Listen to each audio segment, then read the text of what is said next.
Well, hello and welcome everyone to T3 Reflections. I'm your guest host for today, Michael Kitces, Chief Financial Planning Nerd at Kitces.com.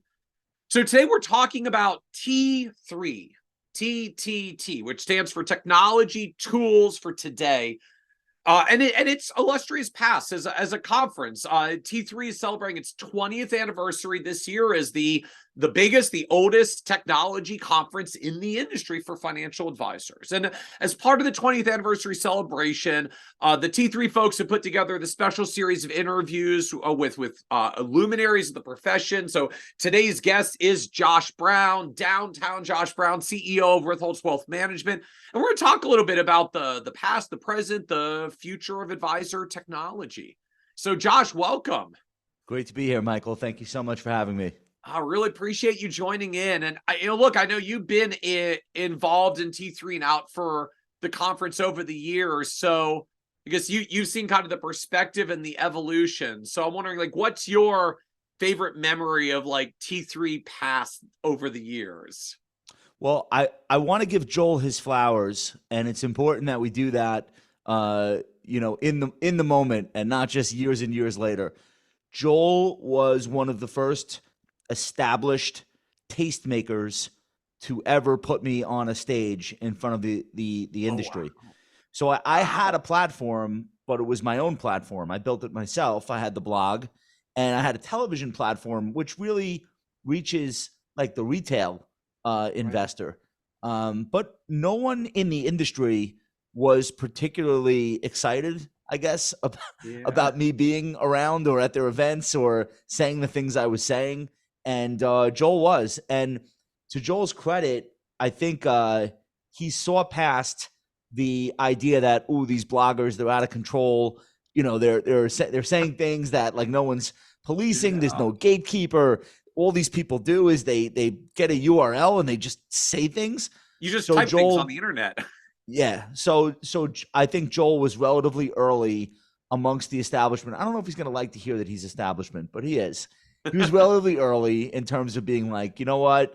You are saying things that people are reacting to positively or negatively. I think you'd be a great presence at the event, and I'd love to have you come out. And this is way before I had really accomplished anything of note in the industry other than talking. So he saw past a lot of the things that others couldn't, and he platformed me for better or for worse. And now you're all stuck with me. But I want to give Joel credit for doing that. It was an important milestone for me.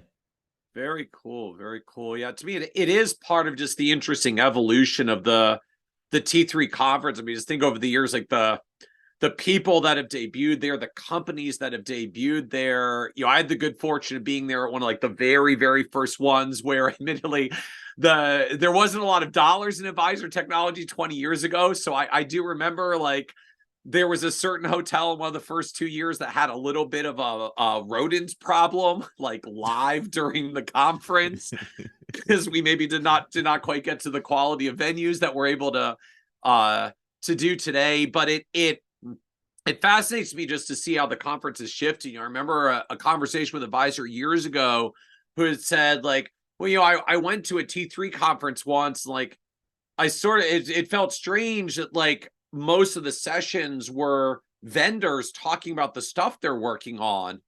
And I'm like, okay, that's the point. That's why you're here. To me, like, this is the biggest trade show that exists for financial advisor technology. Like, I can call up a bunch of one-off companies and say, like, demo me what you're doing, show me what you're working on. Or I can go to T3 and just like sit for a day or two and see everything there is to see all in one place and see it. I think that's right. And I also think, in addition to the content, look, content is not like a luxury. That's table stakes. There's no reason to have an event if your content is not good. And we've seen a bunch of events disappear in the last couple of years because they couldn't even do the bare minimum in terms of like putting something compelling on stage. And I know it's hard, so no disrespect. But the experiential part around the content, I think now everybody really gets that, and everyone wants to lean into that. But I think T3, maybe not in their earliest years, I wasn't there. From what you describe, it sounds like they weren't. on that track. But from when I started to attend, Yes. they had that experiential part right. Yes. Not in terms of it being a spectacle per se. That's my department. More in terms of the camaraderie, and especially when somebody new shows up. So like the first dinner, I remember attending the first dinner the first year I went.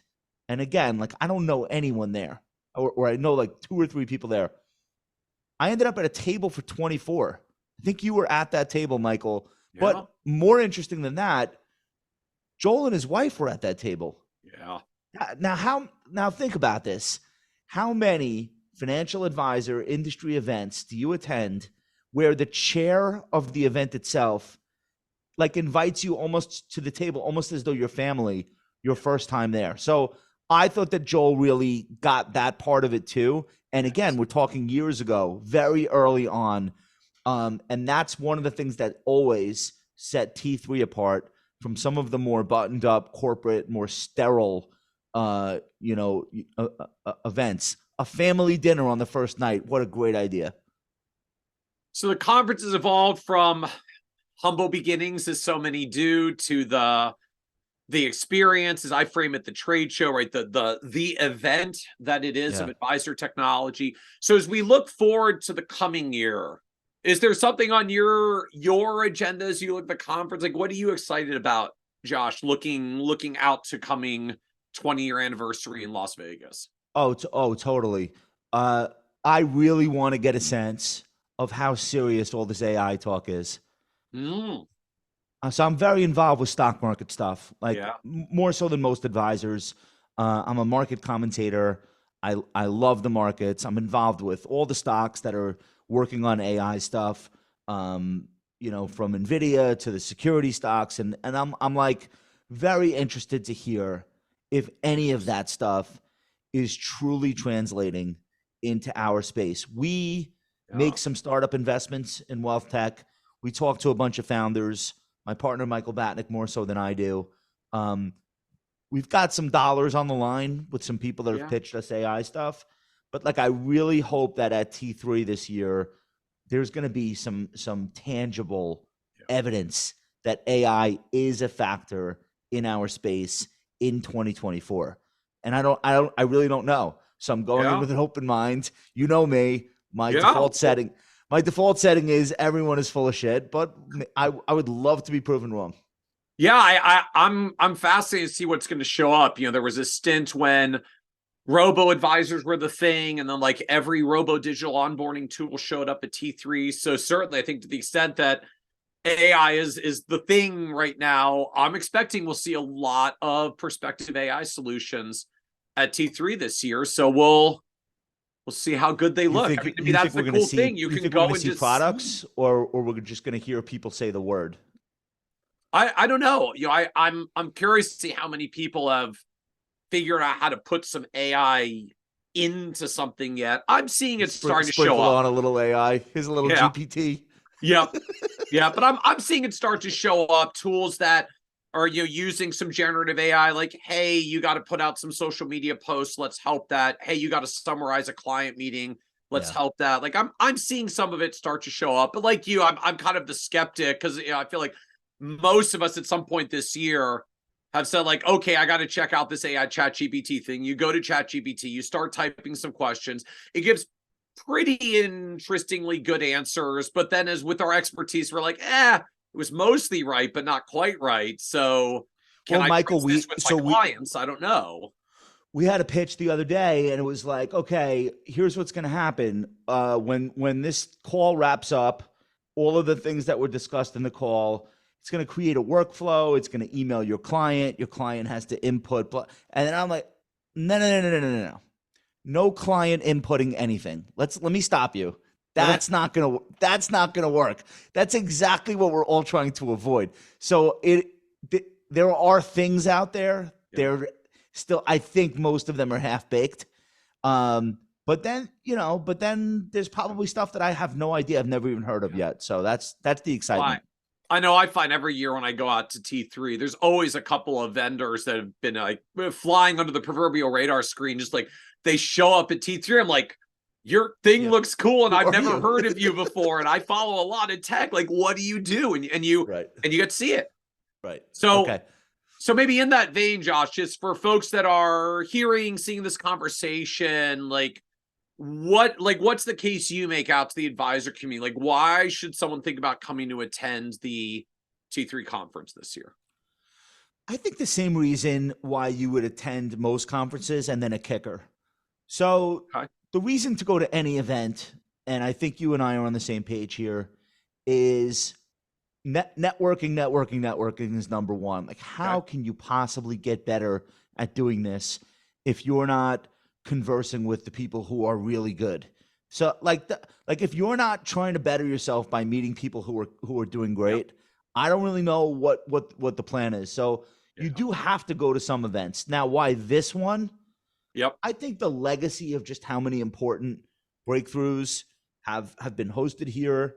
I think the stature of the attendees, like this is like a 10-pole, event. You can't go to 15 events a year if you're not Michael Kitces or Josh Brown. Like we get paid to go to these things. Yeah, you don't want to go to them that often if you don't have to. You can't do 15 or 20 of these. So you want to do the ones where you're getting a lot of bites of the same apple and you're seeing as many people as possible. This is one of those. Yeah. And then the last thing is, I mean, it's Joel. It's 20 years. Like this guy has gone the distance, and not a lot of people think about how many events have come and gone. Like we started the evidence-based investing conference. That had a good run, a year and a half. Uh-huh. I remember. Right. So I'm saying, like, how many concepts have come and gone? T3 has withstood the test of time. So if anything, come out to celebrate that for our industry. That's a big milestone. Yeah. Well, and to me, just, I feel like there's this ever-present pressure these days for a lot of us.